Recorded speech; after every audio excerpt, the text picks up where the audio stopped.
Hi everyone. Today's topic for the video is that why we should start immediately for the interviews. Basically इसका कोई उत्तर नहीं है एक लाइन में, लेकिन whatever I feel I just share with you.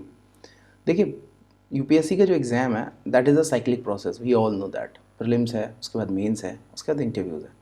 अगर मान लीजिए तुम किसी भी एक स्टेज में आप लोग फ्लूक कर गए, खुदा न खास्ता, तो फिर आपको पूरा प्रोसेस दोबारा स्टार्ट करना पड़ेगा.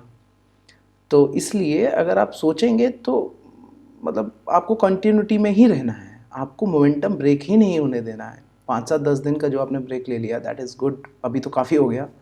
जनवरी में आई थिंक मीन्स गॉट हो गए थे और अभी मार्च आ गया है. तो इसलिए I think the right time is start immediately, because the less you waste your time, more you will gain in this process. So first of all, start immediately. There's no point of waiting.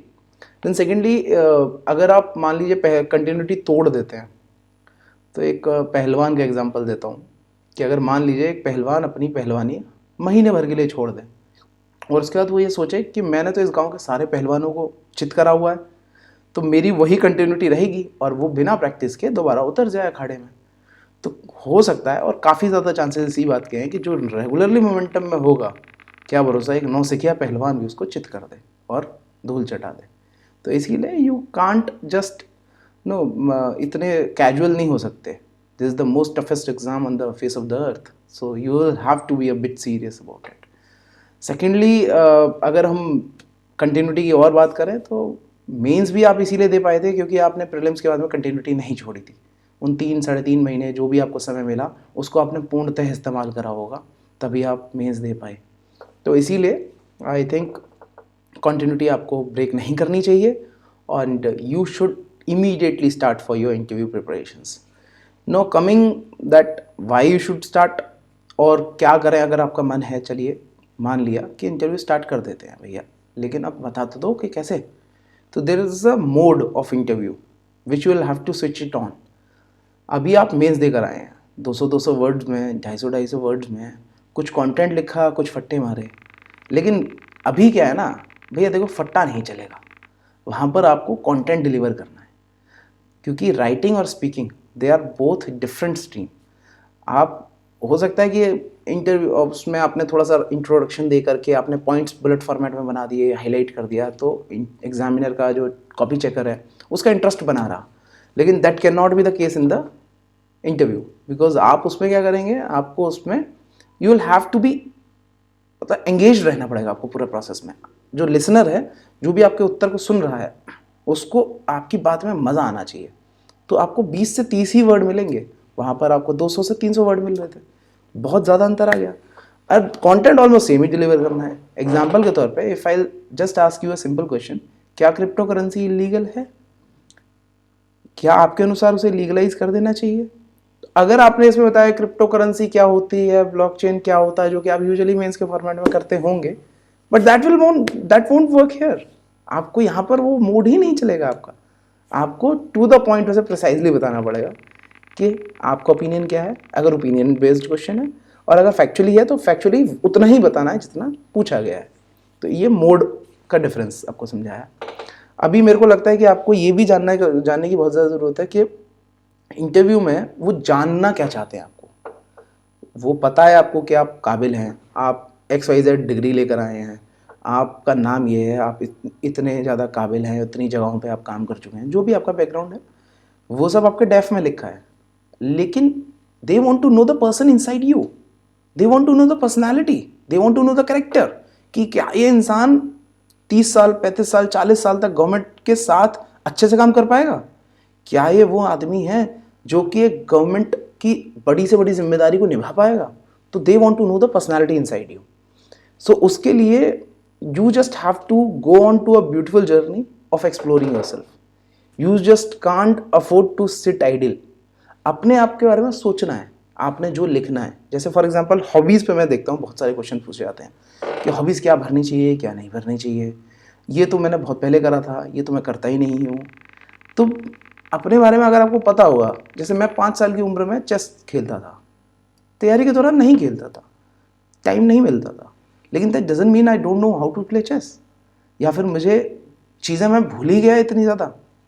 या फिर अगर आप running ही करते हैं simple, जब भी आपको time मिलता है, राजेंद्र नगर में, मुखर्जी नगर में बहुत लोग हैं जो पार्क्स जाते हैं आसपास के, वहाँ पे जाते हैं, आप वॉक करते हैं, रनिंग करते हैं, योगा करते हैं, मेडिटेशन करते हैं, whatever you do, you actually do it right, and और you might have done in the past. तो बस आपको अपने आप को एक्सप्लोर करना है, आप हैं क्या, वो अगर आप बता पा रहे हैं तो इंटरव्यू को आप सेटिस्फाई कर पाएंगे बहुत आसानी से। अब आ जाते हैं, मान लीजिए कि रिजल्ट पॉजिटिव आया या नेगेटिव आया, दोनों सूरतों की बात कर लेते हैं।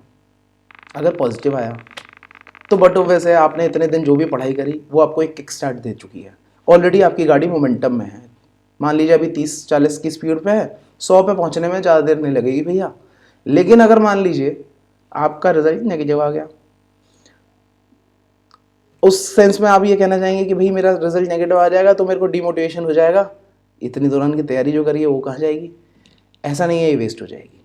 To start with, first of all आप करंट अफेयर्स और करंट इवेंट सारे पढ़ रहे होंगे, तो बट वैसे ये आपके एक्यूमुलेट हो रहे हैं, जिसे कह सकते हैं संचित कर्म आपके अगले अटेम्प्ट के पहले ही बन गए।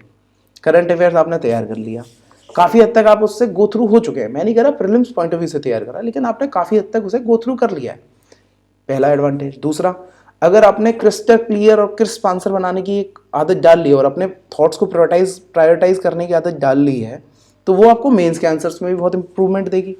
तो इसलिए चाहे पॉजिटिव आए चाहे नेगेटिव आए, दोनों ही सूरतों में आप विन विन हैं। तो इसीलिए start immediately. Then comes, if you don't start immediately, तब क्या होगा?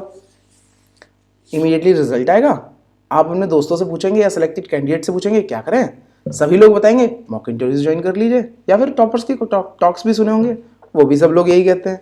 तो आप क्या करोगे? इमीडिएटली जाओगे, 5, 10, 15 जितने इंस्टीट्यूट मिलेंगे सभी के मॉक इंटरव्यू लेंगे, कुछ फ्री में होंगे कुछ पैसे में होंगे, आप जा करके कुछ क्लासेस भी कर लोगे 1, 2, 3, जिससे कि आपको पैकेज मिल जाए, जल्दी से आप जो है एक्सप्लोर कर लें अपने आप को। ऐसे थोड़ी होगा। तो आप जो मॉक इंटरव्यू जब देने स्टार्ट करेंगे तो आप एक्चुअल अपने आप को जानते ही नहीं होंगे, तो फायदा क्या होगा? तो वहां पर इंप्रूवमेंट का स्कोप नहीं बचता, आप जो एक्चुअल होते हैं वही दिख जाता है। तो आप इंप्रूवमेंट नहीं कर सकते बहुत ज़्यादा उस दौरान में, 20-25 दिन, 1 महीना मैक्सिमम। अभी करते हैं तो बहुत फायदा होगा। देन कम्स कि भाई आपका मोड क्या होना चाहिए। तो जैसा मैंने बताया, राइटिंग वर्सेस स्पीकिंग का मोड, वो आपको स्विच करना पड़ेगा इमीडिएटली। अटेम्प्ट ऑल करने की आदत होगी मेंस में, सारे क्वेश्चन जितने आ रहे हैं जो समझ में आ रहा है लिख दो, अटेम्प्ट तो करना ही है, खाली कॉपी नहीं छोड़नी है, यही बताया होगा सभी सीनियर्स ने। यहां पर ऐसा नहीं है, even if you don't answer half the questions, you might end up scoring the highest marks. I repeat myself, even if you don't answer more than half of the questions, you might end up being the highest scorer of the batch, because it doesn't mean कि आपने कितना attempt करा, जो attempt करा वो कितना सही था और कितने आपके आंसर्स में उसे इंटीग्रिटी थी, कितनी ऑनेस्टी थी, और कितना आप उसे अच्छे से पकड़ पाए टॉपिक को, आपकी इन डेप्थ नॉलेज कितनी थी, वो आपके डिटरमाइन करेगी कि आपका मार्क्स क्या होगा वहाँ पर। देन कम्स, अगर आपको सेल्फ एक्सप्लोरेशन की अगर जर्नी में अपने कुछ फ्लॉज और कुछ स्ट्रेंथ्स पता लगे, तो ये तो ओवरऑल लाइफ के स्पेक्ट्रम में ही आपको बहुत इंप्रूवमेंट दे देगा। तो ये भी आपके लिए बहुत फायदेमंद है।